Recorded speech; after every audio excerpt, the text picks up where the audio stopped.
One. Hello and welcome to Gangzone here. My name is Ryan Sampson. He's the Jets beat writer Brian Costello. Today is Thursday, October 24th. The Jets are coming off their fourth straight loss against Pittsburgh Steelers, 37-15. We'll break down that loss, get Kaz's reaction to what he saw in Pittsburgh. We'll discuss the comments from Aaron Rodgers and Davante Adams, talking about the postgame after the Steelers loss. We'll break all that down, including previewing this upcoming Week 8 against the Patriots in New England for the Jets in what is ultimately a must-win game. If you stick around and listen and watch, Gang's all here. But before I get to anything else, Kaz, how you doing, man? I'm good. How are you, Ryan? I've had better weeks. The fact that we are before Halloween and the season is on a cliff right now. You have done very well in your picks, by the way. You predicted the Steelers win again, so you're now 4-3 on the season. I am just like the Jets, 2-5 because I keep picking this damn team. So as the season goes, I go with picks. But yeah, I know. Listen, I want to get here first with you. You had talked about, listen, you still think the Jets can pull off a run here and go down the stretch just because of the schedule that's going ahead, and there is too much talent on this team. Ultimately, you were right, though. They lost this game against the Steelers, but even for you, Kaz, that was an ugly one. What was your reaction to seeing that Sunday night? Yeah, I think if you go back to what I said last week, I thought it'd be a close game, right? I thought it was a tough spot. I think people kind of underestimate how hard it is to play in that building in prime time. Tomlin is a great coach. They have a good defense. Their defense is legit. It's more than just TJ Watt too. They've got some talent there, and I thought Russell Wilson gave them a little bit of life. I mean, not early, but the second half, it seemed like he figured it out. They throwing those deep balls worked. So yeah, I was shocked at how bad they looked, Ryan, the Jets, and especially second half. Take it from the interception with a minute 15 left in the first half on. I didn't think they showed much fight in the second half. That part of it was kind of surprising to me. I thought this was going to be what we saw against the Vikings and what we saw against the Bills, where they were playing good teams and they were close in the fourth quarter, and then one team had to make a play and the Jets came up short. But so I was surprised at what I saw. Yeah, definitely a shock. I there's a couple things. So you hit on and you hit on it with the how they came, like how they were playing in the second half and how they came out. Because there was that opportunity. We all saw it. They had an opportunity right before halftime to step on their throats, right? At that point of the game, you're driving down the field and Rodgers throws that ball right down the middle of the field. And it's a great play by the safety. I'll give him credit for that, but it's still a ball that probably Rodgers wants back because that leads to an interception. That leads to points for the Steelers. And away we go. And they just don't, the Jets don't see what's coming next. And they just go on a 30-0 run. It's crazy. So for you guys, now that you've been in the locker room a couple days here, we've had some news. We've Hassan Reddick is in the building. We talked about that last week. You said that would probably happen sooner than later with the new agent and the fact that they couldn't get a trade done. And now we get news about Davante Adams giving post-game speeches. We'll get into those comments in a little bit, but for you and the state of this team right now, how are you viewing this right now with this Jets team? They are now in a 10-game stretch here where they got to run the table. Otherwise, this is the ultimate disappointment for this Jets team. Wow, they don't have to run the table. Not run the table, but 8-2 is really what you have to do if you want to make the playoffs. Yeah, 8-2. Yeah. So yeah, which is tough. No, I would describe it as tenuous is the state of the Jets right now. And they're teetering. Like you can kind of feel there's tension there, and the locker room could come apart at some point. If this doesn't turn around, and you feel there's a lot of tension in the building right now, and there has been honestly, there was tension since the Broncos game. There's been tension in that building, and I think it kind of got released a little bit when they fired Saleh. That was it was kind of a fresh start to the thing. And then they get Davante, and that was kind of like, okay, here we go. The energy's there. I don't think Reddick provides the same type of thing. I just don't. I don't think that's kind of the same. I don't want to call it a distraction because that's not the right word, but the sort of something off to the side of just what's happening with the team week to week. So, I think that it's tenuous, but I think the good news is the New England Patriots aren't very good. So, I covered baseball for a long time before I covered football, and I always laughed when there was a team meeting right before the worst team in the league came into town. Right, some of those team meetings are timed very well. Players only meeting, and then they get the worst team in the American League coming in, and the Yankees won. The team meeting worked. So I do think the Patriots are a welcome sight for the Jets right now, and this is bizarro world because this is how thinking the Patriots are the easy game, but this is a game that they should win. They have to win, and maybe they can turn their mojo around with a win here. Do you think we hear about the adversity, we hear about the potential, the talent? Bottom line, Kaz, this team's underperformed though. I mean, 4 straight losses is 4 straight losses. A couple plays here, a couple plays there. Yes, you can say ultimately, that's the difference in this season, because the way it's viewing right now, I just have this feeling they're going to finish with 8 or 9 wins, and they'll finish one or two games behind that wild card spot in a wide open AFC, mind you. I'm thinking American League because you said baseball. Wide open AFC. And now we're going to see ultimately those first 6 weeks where the Jets lost 4 in a row, first 7 weeks. That's what's going to bite you in the ass ultimately in the end. Yeah, it could. And the thing is, Ryan, like you said, play here, play there, right? If you took, I'm going to go 20 teams probably around the NFL right now, and we looked at how they lost games, they all could say that, right? That's the way the NFL works, right? We got the Giants are right here. The Giants, there's games the Giants could have won that they've lost, and they could look, we could be 4 and we should be 4-3 right now, but we lost. The kicker wasn't there in Washington. We lost that game. Dallas was close. We lost that game. That's the nature of the NFL. That's why the point spreads are tough, right? Because the games are close. So I think most teams around the NFL that have losing records right now, with a few exceptions, can look at it and go, we did this. So yeah, the Jets are in that category right now, and I don't think we expected them to be there. They just haven't been able to pull off the games, and this we could be looking back in December. The Pittsburgh game, I think they got trounced, they got beat. So I don't think it's that game as much, but I think you look at the Buffalo game or the Minnesota game or the Denver, and Denver could be the one that's really haunts you. Yep. And they own that tiebreaker over in the AFC now. Yeah, and I just don't think Denver's that good of a team. I think they've got a good defense. They're doing well, but I don't know at the end of the season if they're going to be a 10-win team or not. You might just look at it and go, man, how'd they lose that game? So yeah, it is these losses definitely are piling up and could come back to haunt the Jets. Definitely. Speaking of that Steelers loss, just again, I do want to hit on Aaron Rodgers, the aspect there. I thought since that interception before the first half, and you highlighted it too, team did not look good. The team played really poorly all around. It seemed like the energy and mojo was just gone. And you heard Rodgers speak about it after the game, or on McAfee about I didn't like how the team, or I think it was after the game. I don't like how the team reacted. At halftime, he called them flat. He called them flat. So, guys, there is no more. I've gone up and in on Rodgers here this week. The fan base is turning on him. Yes. Yeah. So tell me if I'm crazy. I know you probably think I'm crazy anyway, but still.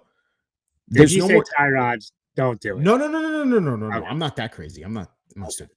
What I'm saying though is about the human shield element here. So you fired the head coach, Saleh. He's no longer the shield there for you, Rodgers. You demoted your best friend from offensive coordinator. He didn't do this. I understand, but this is what I'm talking about. The human, the blame, the shield, right? Yeah. The blame for the season. Yeah. The shield is gone for Rodgers for the offensive coordinator now. Yeah. And you brought in your best friend in Davante Adams. Yeah. There is no more protection for him. There is no more shields for him. Yeah. I don't want to hear about Tyron Smith struggling, who, by the way, we can get into in a little bit.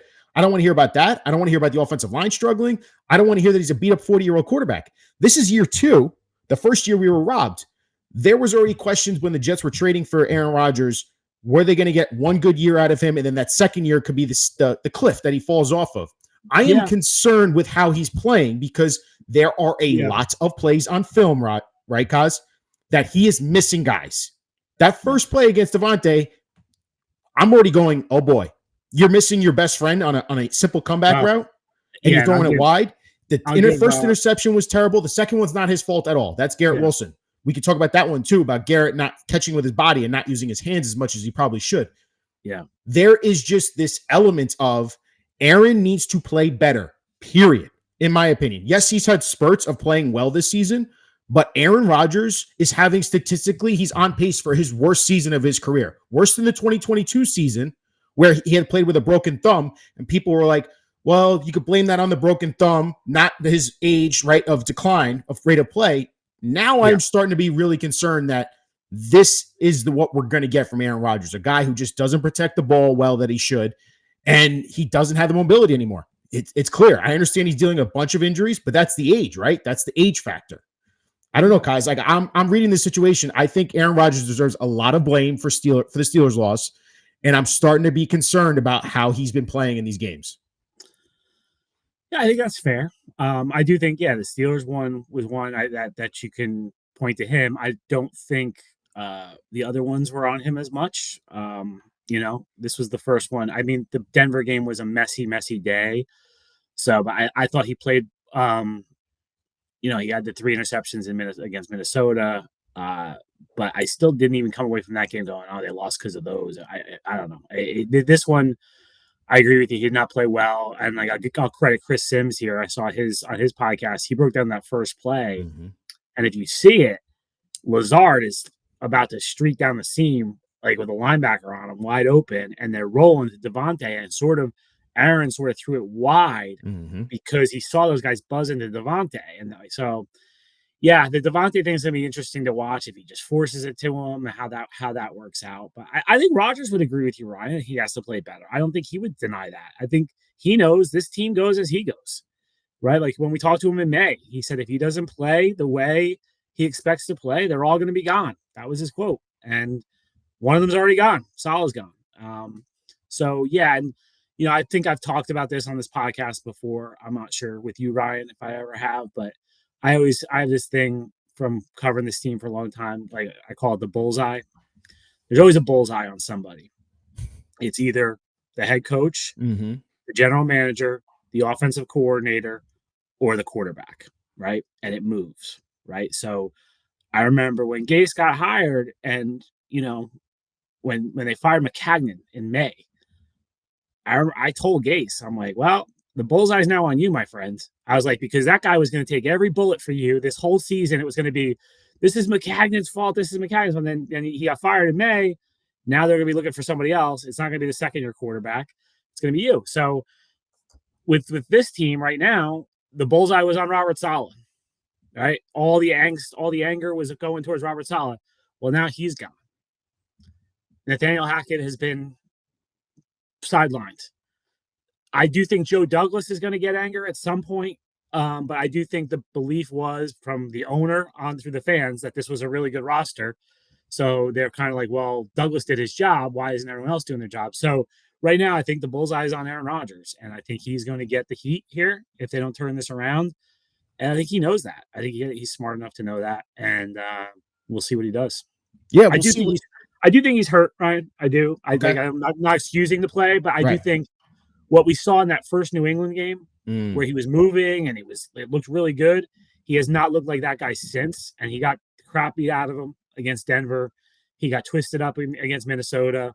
So I do think he's dealing with some problems with his legs it's hurting his mobility, but I don't think it's hurting his ability to throw. So or read defenses, obviously. Right. And I think you guys were even asking me yesterday, like, does that affect your way of throwing? And he said, no, it shouldn't. But I just, the blame, I think it's got to be solely on him right now, just because, and he's going up against the worst. Not solely, but I'm saying for last week. I'm saying for last week. Yes. Yeah. I mean, look, the defense I thought folded in that second half, right? How about we can't stop a moon ball, but they can't stop the run. Sauce keeps committing penalties, whether they're good penalties or bad penalties, they're happening. So they can't run the ball. I don't think that's on Aaron Rodgers. Like they cannot get a running game going for the life of them. So it's not all on him, but yeah, he's gonna take most of the blame. Right. So there is, and I want to again throw this out at you. So there's that top down feeling for me. It starts with the top and the way this roster was constructed. We've talked about this. The John Franklin Myers, if you want to talk about the run defense, John Franklin Myers being traded away was a mind-boggling move after you traded for Hassan Reddick, considering how well he was against the run. You cut away the depth of that defensive line. Granted, you did not know one of your best players, Jermaine Johnson, was going to go down with this season and injury, but injuries happen to all teams, right? But you still lost that depth on the interior. I think the JVM thing was a financial decision, Ryan, and I think they should have worked harder to get him exactly. To take a pay cut. Yeah. Exactly. And that's on the GM, right? Then there's the other parts about the coaching. You started slow almost every game. Saleh, for all we could talk about with him being fired, his teams were always seem to be playing behind. His teams were always committing penalties, playing behind the sticks. His teams were ultimately, while they played well defensively, it always left you leaving more in your mouth. Like, well, how do we do more with this team? And now we got Aaron Rodgers. There's the other elements of these young guys. You brought up Sauce Gardner, Breece Hall, amazing in the pass game. But Chris Collinsworth, I thought, made some interesting comments after the game. He said for Breece Hall, to me, he's an elite receiver, but he didn't talk about his run game. And I wonder, is there something more to that with Breece Hall in the run game? You talked about it struggling. I am seeing on a lot on film. I understand the offensive line has struggled, but I am seeing Breece Hall run into a lot of defenders. And he's not making guys miss when it comes to going into the line of scrimmage or these inside zone runs. And I just wonder, is there a way for this offense to make adjustments? How do you adjust? How do you fix this, right? Can you get Braylon Allen involved more on first and second down run plays? I'm not talking about scheming Breece Hall out of the game plan. That's ridiculous. He's one of your best offensive players. But how do we figure this out for best to his attributes? I don't know if he's the best runner right now for this offense. I think Braylon Allen might be better suited for this game and running the ball. And you get Breece Hall in the slot, or you line him up as a wide receiver and try and get him to make plays in space. There has to be adjustments here, and I'm not seeing it right now. Yeah, I disagree with you there. I think Breece is the best back. I mean, Breece is capable of breaking off 60 yards like that. So I think that element you need. I think the blocking has to be better. He's getting hit in the backfield. I don't think that's on him. And the other part of this, Ryan, is so we talked about their lack of motion, right, under Nate Hackett. And then against Buffalo, it was like, oh my gosh, look at all this motion they're doing. Look, they're doing this. Where was it against Pittsburgh? They just went away from it completely. It was back to static. I think they were 29th in the league in motion this week. I saw. You don't think there was something to do with his best friend being back in the offense? It absolutely could be. It could be. I don't know. But if you're Todd Downing, you got to be did that work? The offense looked good against Buffalo, and they need that stuff. I just think if you're lining up and running the ball in 2024, the defenses are going to be ready for you. You put yourself in the shoes of a linebacker when this guy's going this way, and then this guy's going this way, and then the running back's going this way. All right, now you're challenged a little bit. You have to. There's a lot of window dressing, a lot of eye candy, and they're just not doing that. So I think there are ways to scheme him up a little better. And I do think the Steelers have a good front, but a lot of these teams have a good front. That's the problem. The Jets come back every week. Oh, they have good defense. There's a lot of good defenses out there. Defensive lines are good right now. That seems to be a position that has not been affected by the changes in football as much, where I feel like defensive linemen are way ahead of offensive linemen coming out of college right now. And you see it across the NFL. That the defensive lines just look really good. So, last time Breece was in New England, he ran for a lot of yards in the snow. So we'll see if they can get him going again this time against the Patriots. Yeah, I mean, I wouldn't give up on him though, Ryan. I'm not giving up. I think he's a good player. He's the best option. I hear you. I just think that there is something there that leaves you wanting more for him in the run game. I don't think he's the best. Yeah. I think that's the line now. I think that's on the line more. Okay. I'm tired of blaming the offensive line because me personally, I think Breece, he's leaving plays out there when it comes in the run game. Again, he's a home run hitter. And that's why you have him in there because he can take the ball for 60 yards, like you said. I just think there's other ways. And yes, the motion has to come back in the offense. That has to be part of you can't stop doing it. I am missing the Buffalo Bills plays where Garrett Wilson's coming out of the backfield and you're scheming up easy touches for him. Same thing with Breece Hall. There's just something that this offense is lacking right now. Yeah. You hit on it too when you said about his best friend. Here's the question that I don't have an answer for, and I can't get an answer for, is they ran the ball, was it 15 times? Yes. In Pittsburgh, I think. Yes. So is that what Todd Downing wanted, or is that Aaron Rodgers changing the plays to passes all the time? I don't know. And I don't know if anyone will ever give us an honest answer on that. So it's like the motion, is that Downing saying, okay, we're gonna do No, that's less of this? Rodgers. Is that That's Rodgers Rodgers. checking out of it? Like Yes. I just don't know the intricacies of how uh it works once I know he gets 3 plays and he gets to pick plays, but so you don't know. And that's complicated. It's a little more complicated than when you have a younger quarterback and the coordinator's telling him what to do and he doesn't really have the ability to check out of it. This guy can check out of anything. So I'd be interested to see how many pass plays were actually called versus how many were checked into on Sunday. No, totally. I agree, Kaz. It's just there's got to be the offense. Just I think bottom line has to be better. Let's flip it to the defensive side. And you talked about this. Them stopping. They were not great against the run. The Russell Wilson aspect. Again, I talk about top down.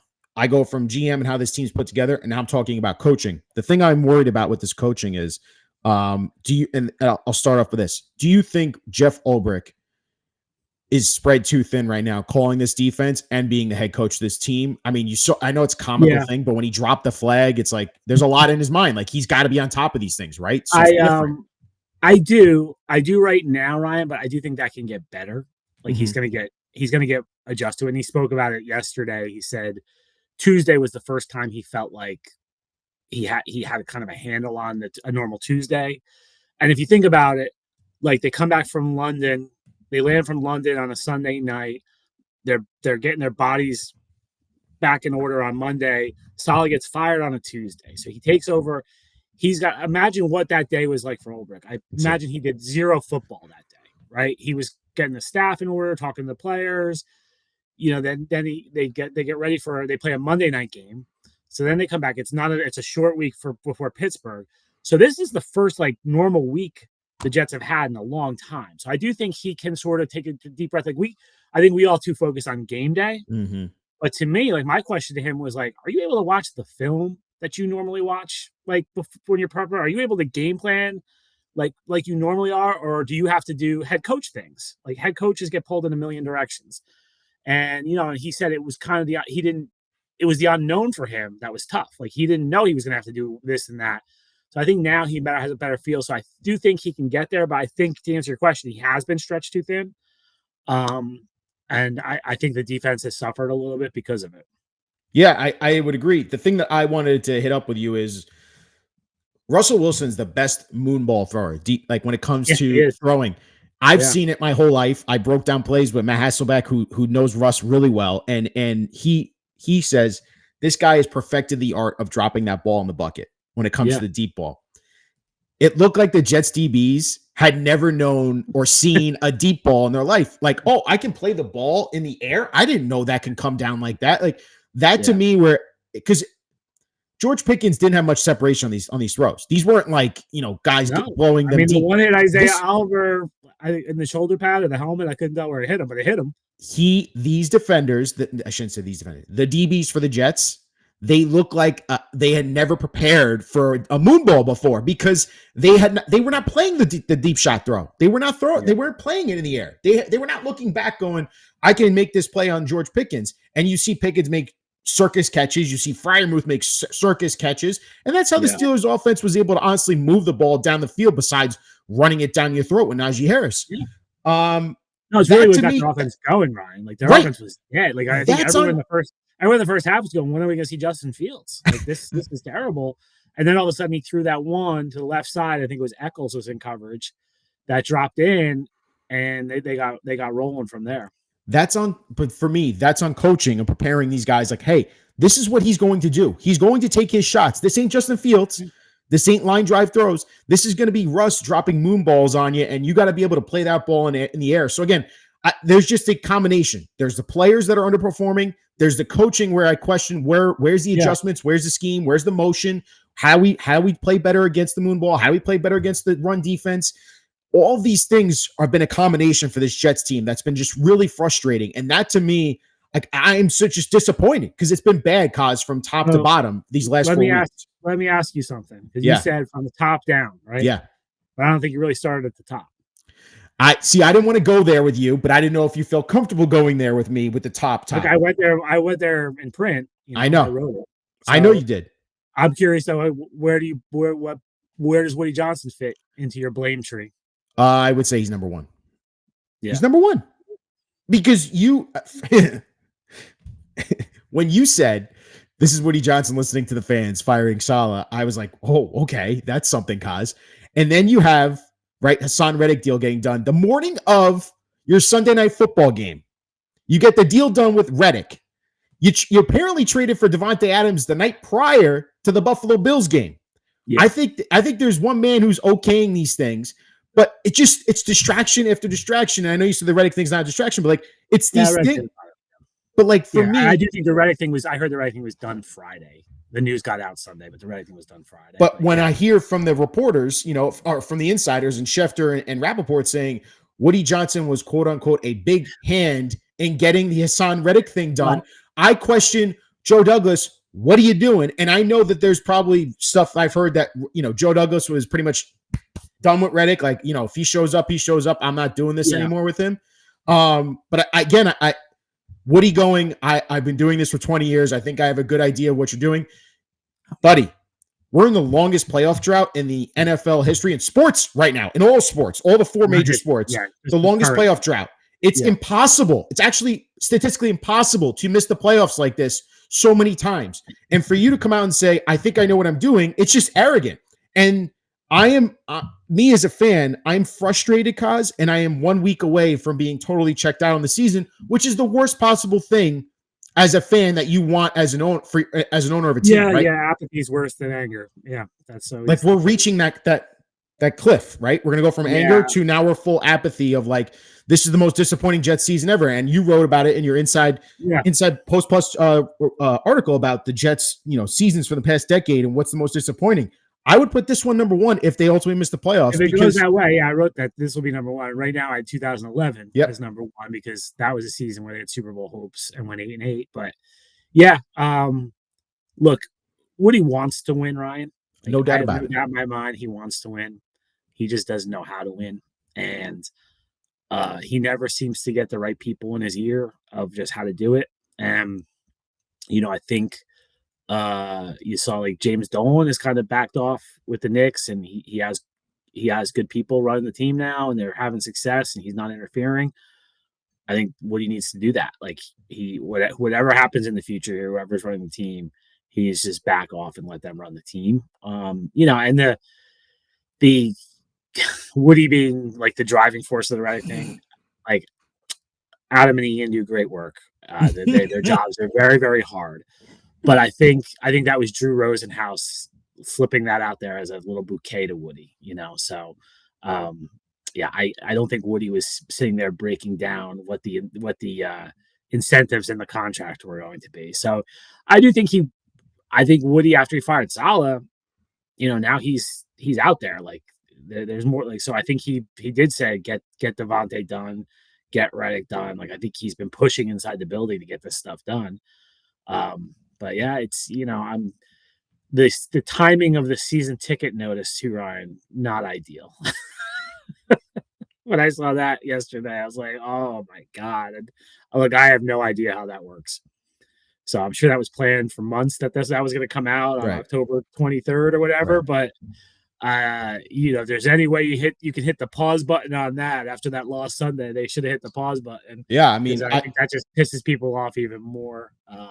And I just don't know. I just don't know with Woody, when they get it right, like it's been a lot of bad decisions stacked up over the last 14 years. Right. And it's culminating right now. And in fairness, his first decade was really good. Right. They went to the playoffs a lot. People. That was the Bill Parcells era, right? Not really. No, I mean it was the Herm and then Mangini and Rax. It was those guys were his first. I would say the standards were set from Bill Parcells in the game, but Bill Parcells standards were long gone by the time like Eric Mangini was there. That was like 6 years later, and Rex especially. Like it was the Herm years were kind of still remnants of Parcells. But I think in the beginning, Woody kind of, and I wasn't covering the team then. I think he kind of recognized he didn't know that much and let his people do stuff. And I think over the years, Woody's gotten a little more confident in his football knowledge, and now he tends to step in a little bit more. But yeah, I'm just curious, what his plan is going forward if this thing doesn't turn around. I mean, we all know what's going to happen. But where's he going to go? I just don't know where he's going to go. Right? It's not going to be Ben Johnson. I'll tell you that, because there's no reason for him to come to this franchise. There's no way. It's frustrating, cause it's really frustrating. I get that, but everyone said, like, look, Saleh had options. I know we don't remember it now because it didn't work out, but in 2021, Saleh interviewed with every team in the NFL that had an opening except for one. Mm-hmm. So he had options, and he chose the Jets. Like, I think the Chargers were going to hire him, and he chose the Jets. The Lions were going to hire him. I don't know if the Lions ever. That was his hometown, Detroit. I know, but that got overstated. He was in LA with the Chargers, and the Jets thought the Chargers were going to hire him, so they offered him the job to beat the Chargers. So, like, I don't think the Lions were ever realistic with him, but he had options, is my point. And we always say that, but there's only 32 of these jobs. They're highly, highly compensated, which, Woody might have to pay a little tax. Oh, yeah. Like, for what's happened, and pay a little bit more for a coach if he wants a Ben Johnson or Vrabel or whoever has options. But pray to the gods the Cleveland Browns make the mistake and fire Kevin Stefanski, and I would be all over him, man. That guy's a genius, and Cleveland's ruining him. Listen, like you said, from the top down, this all starts with Woody. We all know that. I think he's praying that these moves have somehow turn around. Listen, we'll get to the preview aspect of this. I think it's going to be an automatic win this week. I know people are saying that's crazy, like the Jets, the way they've been playing.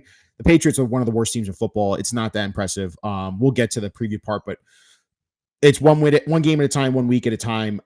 This has been severely frustrating, and the players are underperforming. The coaches are underperforming. The GM has underperformed. The owner has been really dysfunctional here for this entire part. And for you again to say, I think I know what I'm doing, when you've had 14 years of a playoff drought, the longest in all professional sports, you really don't have much room to say there, buddy. And let's just see how it plays out the rest of the season.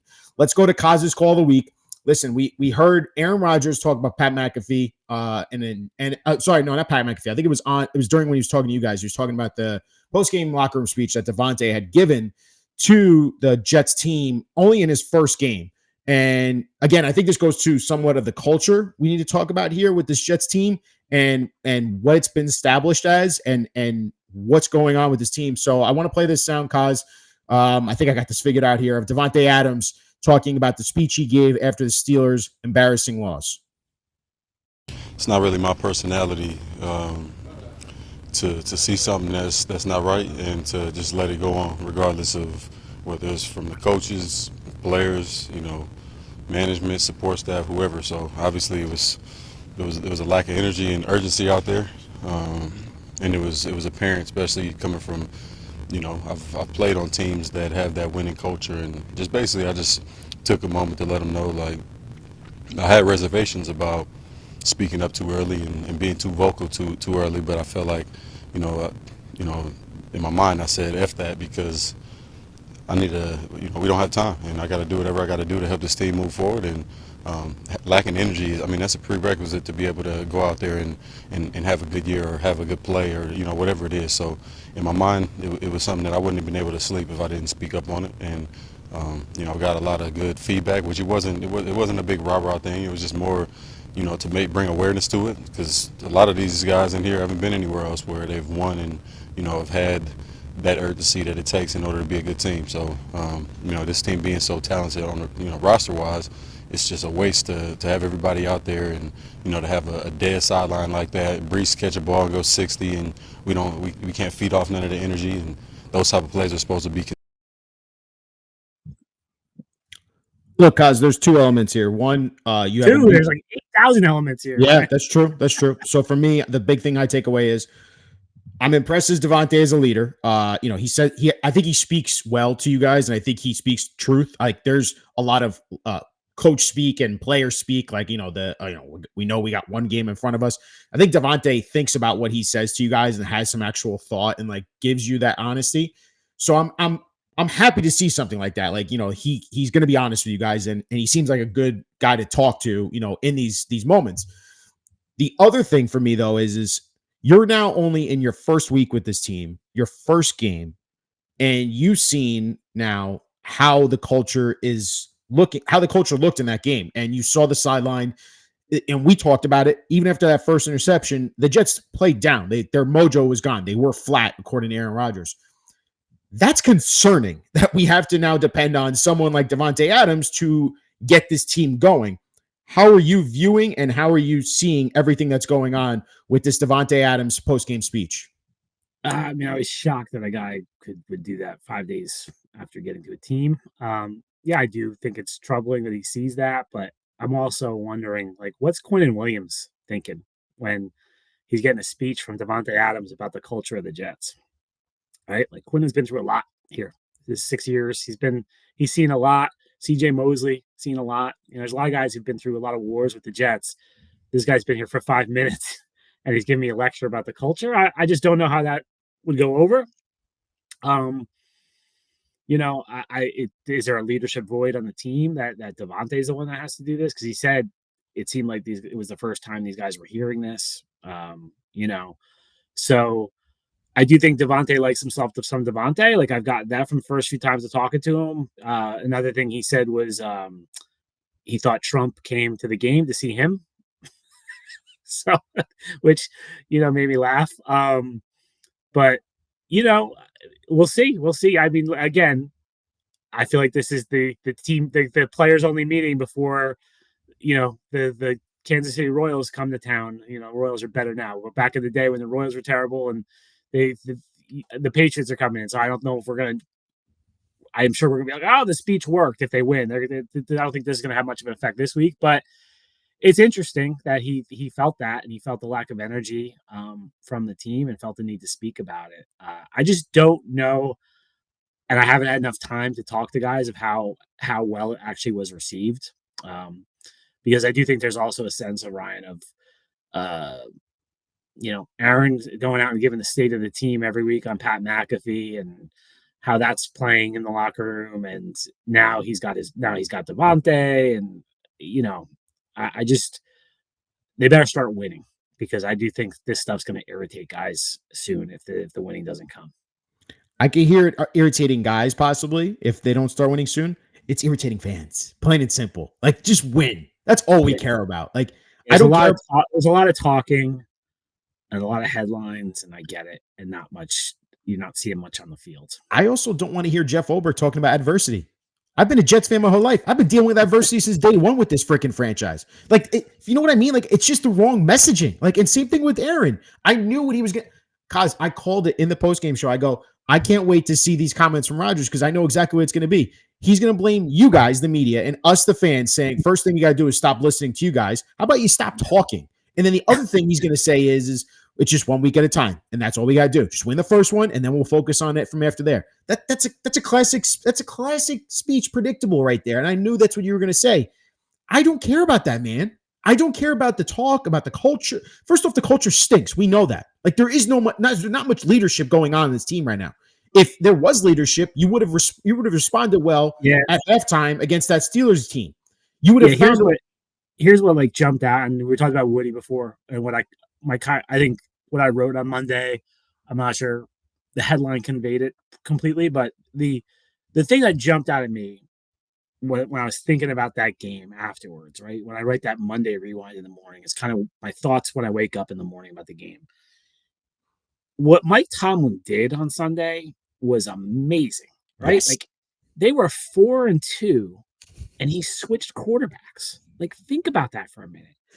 Think about how you guys would react if the Jets were 4-2 and a coach was like, hey, we're going to switch quarterbacks. And look, I'm not criticizing Jets fans. Steeler fans, while I was out there, they were going nuts. Yeah. Like, what is he doing? What is he doing? But here's the thing. He's got an owner who's going to back him. They've had 3 coaches since 1969, Ryan. You're going to be on your 3rd coach by January, right? So he's got a coach. He knows his owner's going to back him, whatever he does.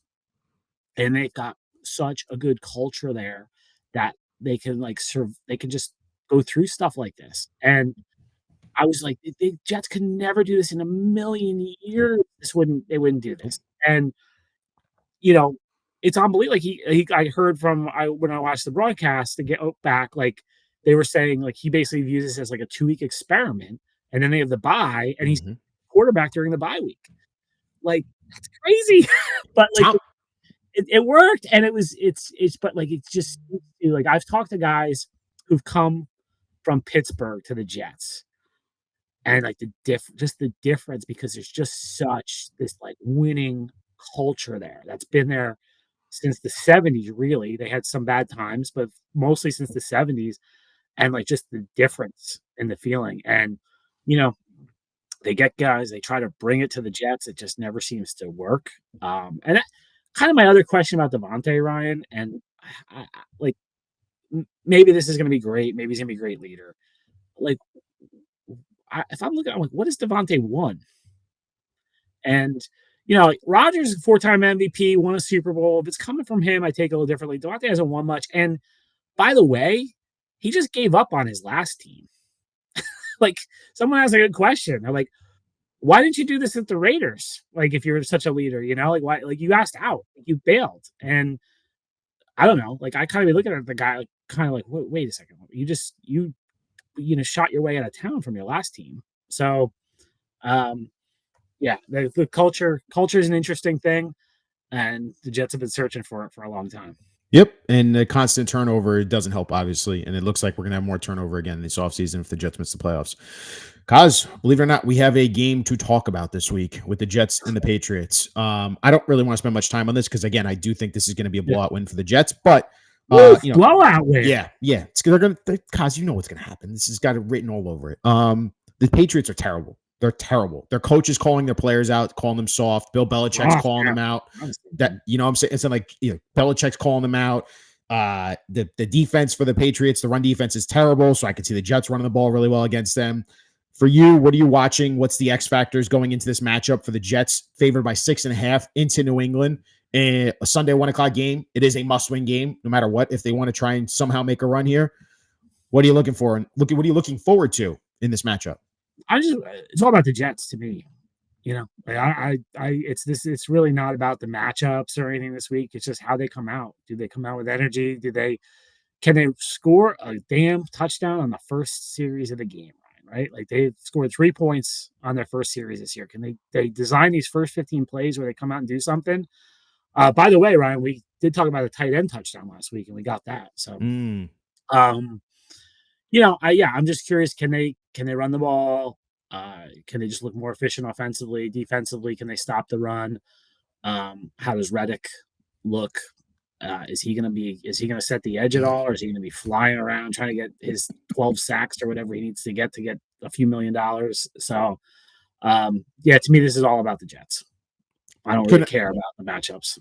Could not agree more. I really don't care about playing the Patriots. This is like, I was talking to Jay Gasman about this yesterday. I go, has this been like is this one of like the least lowest, like you've never looked less forward to our Jets Patriots game?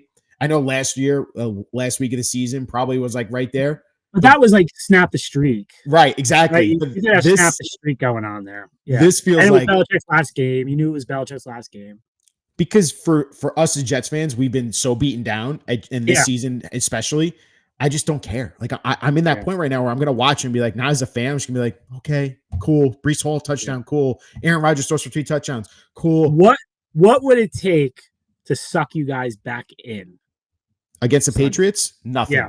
I said this to Jake yesterday. Nothing can happen this week. Nothing. They win 45-0. You guys aren't like, all right, here goes the streak. Here we go. You want to know why? Because me and you are going to be doing this next Tuesday when we preview the Jets Texans game. Halloween. The goose and ghouls, goblins, whatever, are going to come out at MetLife. And that's the moment right there where we'll all be like, are we going to be sucked in here? Or is the season going to be over? Because that is where ultimately the pinnacle of this season, right? That Texans game. I know you're already looking forward to it. On Halloween. On Halloween. All the ghosts. Rodgers referenced the ghosts yesterday. That was good. I noticed that. He knows, everyone, I think the whole building knows they're going to destroy the Patriots, and then they're going to go play the Texans on a short week and see what happens. Kaz, over-under time, prediction time as well.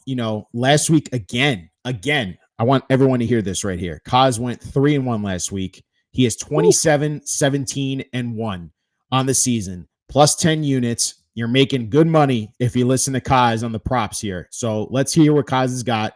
I'm going to start with Aaron Rodgers. I'm going to give you another over-under so I don't know if they we didn't have Davante over-unders last week, right? So Samini and I drove to the game together, and he said, "What's the over/under on Davante targets?" That's what we did, and I said 8.5 is the number. It was 9. Oh, that's So good. I got the number Yeah. right there. What do we That's got? good. Rodgers? Rodgers, 237.5 pass yards, 1.5 pass touchdowns. I'll go over on both. I agree. Let's go over to Breece Hall.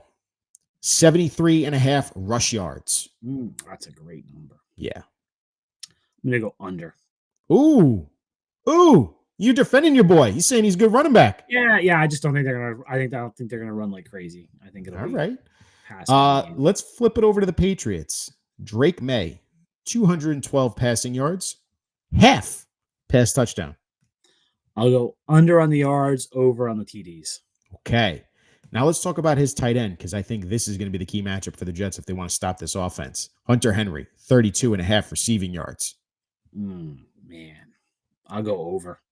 I agree. I think Hunter Henry is going to be that matchup. Jets are down what? 3 tight ends, 3 safeties this week? Yeah, and they don't have, like, the Patriots don't have great outside receivers. So right. They have to go there a lot. Yeah, they're down. Yeah, it looks like, we don't know. I mean, Tony Adams didn't practice Wednesday. Obviously, Chuck Clark is on IR, and then Ashton Davis has a concussion. So, yeah, so it'll probably be Isaiah Oliver, because it looks like Michael Carter probably coming back. That's so big. Like Isaiah Oliver at safety along with Jalen Mills. Yeah, but I think they'll have the corners back. DJ's back, and Carter will be back too. That'll be big. That'll be big for this Jets team. And then lastly, your guy, Davante Adams, 59.5 receiving yards against this Patriots team. I'll go over on that. Okay. I gave Aaron the over on what, 230. So yeah, so it's got to go somewhere. So I think he'll be throwing to Davante quite a bit this week. Would not shock me. All right, guys. Prediction time. Jets -6.5 at the Patriots. Like I said, you did predict the Steelers win last week. You are 4-3 in the season. I am 2-5. What do you got, Jets Patriots? So I'm going to go Jets win, but I don't like the number, Ryan. I think that's too much. I can't believe the Jets are favored by 6.5 points against anyone on the road right now. So I'll go Jets. I'm tempted to go with your 24, but I'll move it. Jets 25, Patriots 20. You just did that on purpose. You know it's going to be 24-20. I'll go Jets 28, Patriots 10. 28. Okay, I thought you were talking bigger than 18 points. I thought you were going to go like 30 points or something on 28-10 is fine. I mean, if they want to score another field goal, if Greg Zuerlein wants to try and keep his job, go 31-10. Man, that's a disaster too. Kaz, that's a show. That's Gangs All Here preview show against the Patriots. Looking forward to seeing your coverage throughout the week. I'm sure we'll be just win, please. Just win on Sunday, and then we'll figure out what's going on Halloween night against the Texans. I appreciate you, guys. Thank you so much, man. All right. Thanks, Ryan.